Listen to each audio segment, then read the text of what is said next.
Zonja Pembej dhe Alevi rastisin në të njëjtin dyqan me rroba për fëmijë. Pembe po blen për nipin e saj, ndërsa Alevi për fëmijën që mban brenda vetes. Alevi tenton ta shmang tërësisht e të mos i flas fare, ndërsa Pembe është me mendimet e tjera.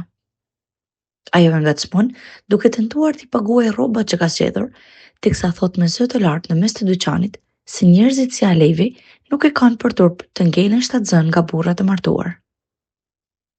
Alevi nuk qëndron pas me thumbime ndaj saj, derisa lodhen dhe largohet secila në rrugën e vet, duke mos i dhënë dot zgjidhje situatës. Në shtëpi, Pembe tenton ta mbajë veten për Abdullahut, të mos e pyes asgjë për Alevin, duke pandehur se ato tani më nuk takohen dhe as nuk mbajnë një lidhje konkrete. Sado që përpiqet, Pembe nuk ja del. Ajo i tregon se e ka parë në dyqan, se janë thumbuar me fjalë dhe gjithashtu e pyet nëse ajo po i vardiset ende apo jo.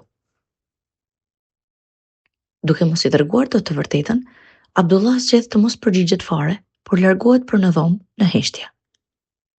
Në anën tjetër ndodhet me Tehani, duke përgatitur Omerin për celebrimin martësor që po bëjnë surprizë për të, një herazi me vajzat e Këvëllxhëmit që po përgatisin nënën e tyre. Në mbrëmje, të gjithë mblidhen në shtëpinë e Omerit dhe Këvëllxhëmit. Celebrimi kryhet me sukses dhe festa shkon më së miri. Për të mos krijuar situata të pakëndshme, ato nuk e kanë ftuar Abdullahun me Pemben, gjë që kjo e fundit e komenton si mungesë respekti. Ndërkohë djali i saj Mustafa bie në duart e Kajhanit shfatës. Kajhani përpiqet të mashtrojë Mustafan që ndërmjet tij të arrijë të hapë një biznes që pandej t'i sjellë të ardhura marramendse. Që ta bind, Kajhani nuk e përmend fare faktin që po mendon për klub nate me striptiste, por thotë që është vetëm lokal.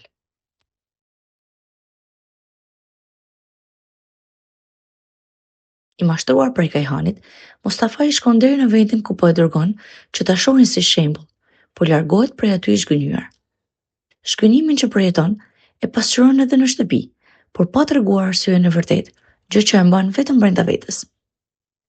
Teksa i bën lutjet e tij në dhomë, gruaja e vet, Nilai, i ngacmon të gjithë që janë prezent.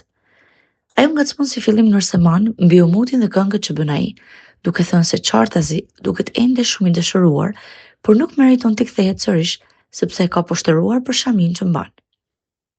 Pasi nërseman largohet, Nilai ngacmon Fatihun mbi Girajin, ndërkohë që Fatih është mjaftueshëm i acaruar lidhur me të, sepse me Tehani ja ka lavdëruar në maksimum. Me mendjen tek Doa, Fatih shfrytëzon momentin kur Gorkemi nuk ndodhet pranë tij dhe menjëherë telefonon atë. Doa e kupton se ajo telefonat po bëhet për ta kontrolluar mbi jetën e saj personale, ndaj dhe nuk i jep fare informacion apo mbështetje. Nga xhelozia për të, Fatihu nuk vë gjumë në sy përgjatë gjithë natës. Të nesërmen, ai vendos të shkojë pranë universitetit ku ajo studion. Si për fat, ai rastis në një moment ku Doa po takohet me Girajin. Ato të dy po flasin hapurazi për njëri tjetrin dhe pëlqimin e dy anshëm. Për herë të parë, ato shkëmbejnë puthje në buzë me njëri tjetrin dhe atë moment e shikon pikërisht Fatihu. I pikëlluar nga ajo që shikon me sytë e tij, Fatih mendon kohët me Duan dhe pushtërimet që asaj i bënte në ato ambiente universiteti.